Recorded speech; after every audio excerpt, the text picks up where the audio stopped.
Bonjour à tous, bienvenue sur Accélération Maximale, ici Stéphane et dans cette vidéo on va voir ensemble un exemple de séance d'étirement que vous pouvez mettre en place pour réellement travailler sur votre niveau de flexibilité et donc par extension améliorer aussi les autres qualités athlétiques telles que la force, la vitesse, la puissance, la coordination. Bien évidemment, cette séance d'étirement vous permettra aussi de réduire votre risque de blessure, ce qui est en soi une chose non négligeable. Précédemment, j'ai fait 2 vidéos relatives aux étirements et à la flexibilité qui sont plus de nature théorique. Ces 2 vidéos posent et expliquent les bases et l'intérêt des étirements et de la flexibilité sur vos performances. Si vous ne les avez pas vues, allez jeter un coup d'œil, ça peut valoir le coup. Mais pour revenir à la vidéo du jour, dans une première partie, nous verrons quelques paramètres simples mais ô combien importants à bien respecter pour obtenir des gains de flexibilité à travers vos étirements statiques. Pourquoi ces paramètres sont importants? Car si vous étirez sans respecter ces paramètres, vos étirements seront beaucoup moins efficaces, voire inutiles. Enfin, dans une deuxième partie beaucoup plus pratique, nous verrons ensemble en exemple une séance d'étirement que vous pouvez faire avec différents étirements pour chaque groupe musculaire.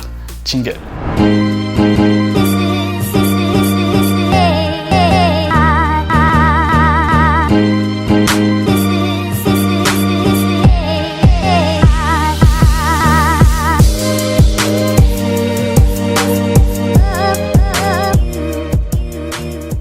On va commencer cette première partie par une citation qui illustrera assez bien, je trouve, mes propos. La voici. La réussite d'une production repose sur l'attention prêtée aux détails. Citation de David O. Selznick. Je répète, la réussite d'une production repose sur l'attention prêtée aux détails. Bien évidemment, cette citation s'applique à énormément de sphères et de situations. Mais nous, on s'intéresse aux étirements et en faisant un rapide parallèle, nous pouvons dire que l'efficacité d'un étirement repose sur l'attention que vous portez aux paramètres de cet étirement-là. Respectez ces paramètres et vos étirements seront utiles et efficaces. Ignorez ces paramètres et vos étirements seront une perte de temps.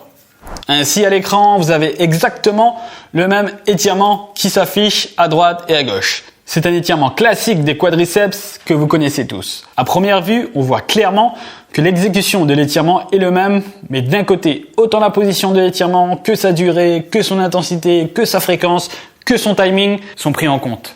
De l'autre côté, tous ces paramètres sont négligés, voire ignorés, et forcément, l'efficacité est sacrifiée. C'est comme si vous deviez prendre un jet privé pour aller à un endroit donné, peu importe celui-ci. On vous propose 2 pilotes pour effectuer ce trajet.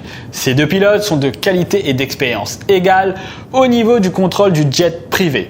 Par contre, sur ces 2 pilotes, il y en a un qui prend en compte les paramètres de vol, la température, la pression atmosphérique, la force du vent, l'altitude, etc. Autrement dit, le premier pilote utilise ces paramètres pour ajuster et bonifier sa manière de piloter. Et le deuxième pilote, par sa passivité, subit l'impact plus ou moins grand et important de ces paramètres. La question que je vous pose donc, sur ces 2 pilotes, qui est pour vous le meilleur? Lequel auriez-vous choisi? Celui qui prend en compte les paramètres ou celui qui les néglige? Personnellement, j'aurais choisi celui qui prend en compte tous les paramètres de vol et pour les mêmes raisons, si je veux utiliser à bon escient les étirements statiques, je prends aussi en compte les paramètres de ces étirements-là. Et justement, ces paramètres sont principalement au nombre de 4. Sans transition, on commence par le premier qui est la durée de l'étirement. Autrement dit, combien de temps vous devez maintenir cet étirement-là? Beaucoup de recherches se sont donc intéressées à quelle était la durée optimale pour obtenir les meilleurs gains de flexibilité. Ces recherches ont démontré 3 choses. Premièrement, des durées très courtes, comme 5 secondes, pouvaient amener des résultats. Deuxièmement, des durées plus longues permettaient d'avoir de meilleurs résultats en termes de souplesse. Troisièmement, au-delà d'une certaine durée, les gains de flexibilité plafonnaient et n'étaient plus significatifs.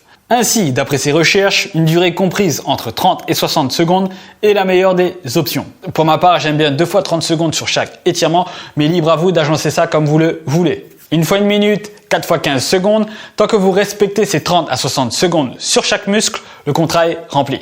Deuxième paramètre, l'intensité de l'étirement. Cette intensité est représentée par le niveau d'inconfort que vous procure cet étirement. C'est une valeur subjective comme l'échelle RPE utilisée en musculation. Ainsi, vous allez quantifier ce niveau d'inconfort à partir d'une valeur de 0 qui représente le minimum d'inconfort et d'une valeur de 10 qui représente le maximum de cet inconfort.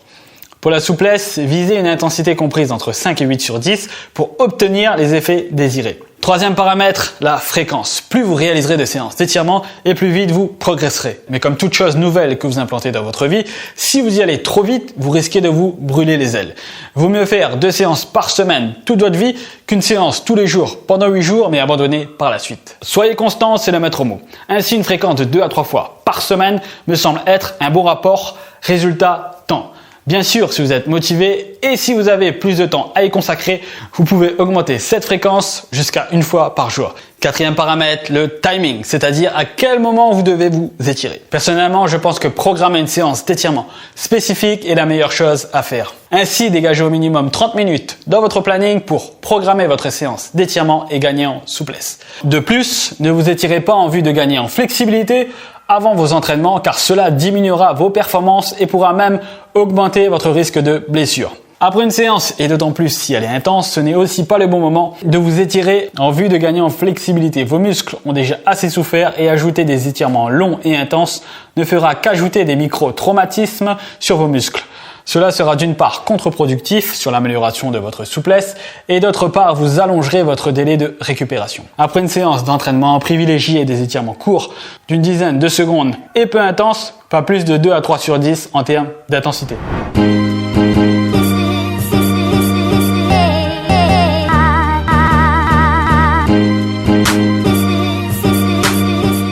Dans cette deuxième partie, on va voir ensemble une session d'étirement que vous pouvez mettre en place pour gagner en flexibilité.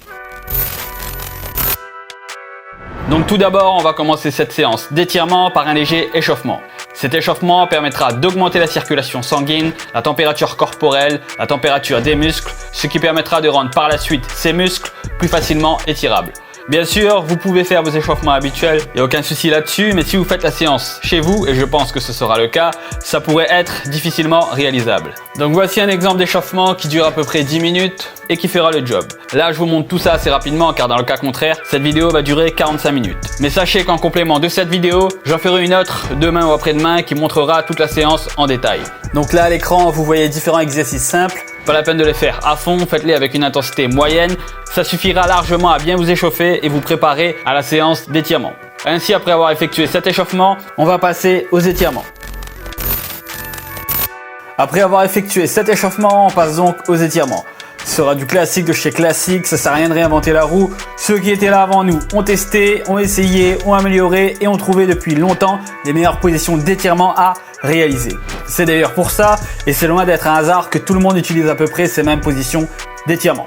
Premier étirement, on va donc débuter par les fessiers. La position de départ est une position de pompe. Ensuite, vous allez fléchir votre hanche en ramenant le genou dessous votre abdomen et en réalisant dans le même temps une rotation interne de la hanche. Deuxième étirement, étirement du psoas iliaque. Vous commencez par vous mettre en position de fente avec un angle de 90 degrés au niveau des hanches et des genoux. Ensuite, vous faites avancer votre buste vers l'avant pour étirer le psoas iliaque.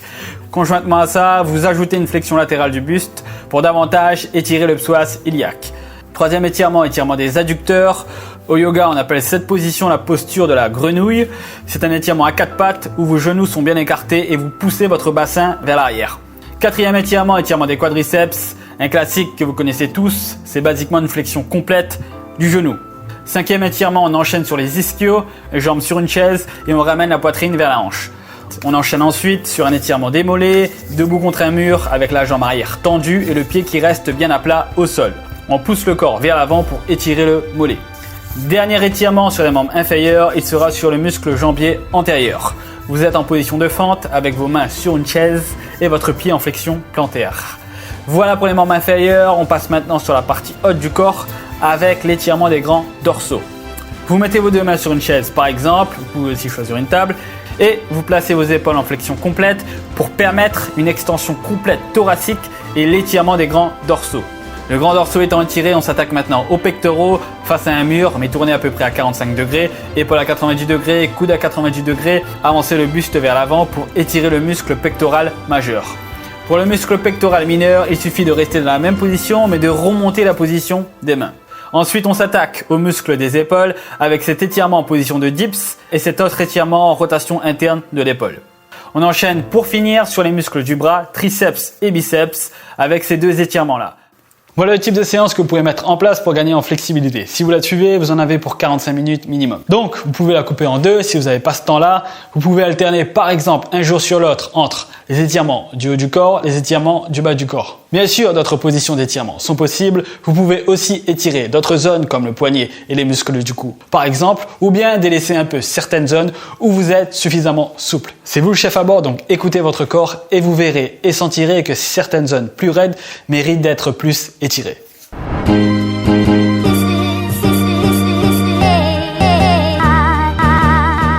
Pour conclure cette vidéo, le travail de la flexibilité à travers les étirements statiques demande un minimum de paramètres à respecter.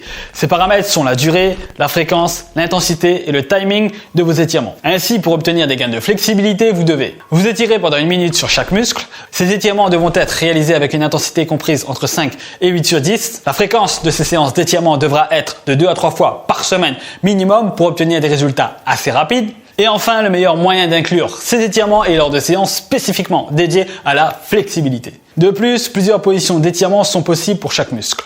Moi, je vous ai montré celles que j'utilise, mais si vous êtes plus à l'aise avec d'autres positions d'étirement, que c'est plus pratique pour vous selon la disposition de l'endroit où vous êtes, n'hésitez pas à les faire. Le plus important, je le répète, est de respecter les paramètres que je viens de vous exposer. Une autre vidéo suivra celle-ci incessamment sous peu pour vous montrer en détail la séance. Surtout, vous pourrez suivre et exécuter les étirements tout en regardant la vidéo. Voilà, c'est tout pour moi. Comme d'habitude, si la vidéo vous a plu, si elle vous a apporté quelque chose, likez-la, partagez-la, abonnez-vous si ce n'est pas encore fait. C'était Stéphane d'Accélération Maximale. Portez-vous bien, entraînez-vous bien. On se revoit bientôt.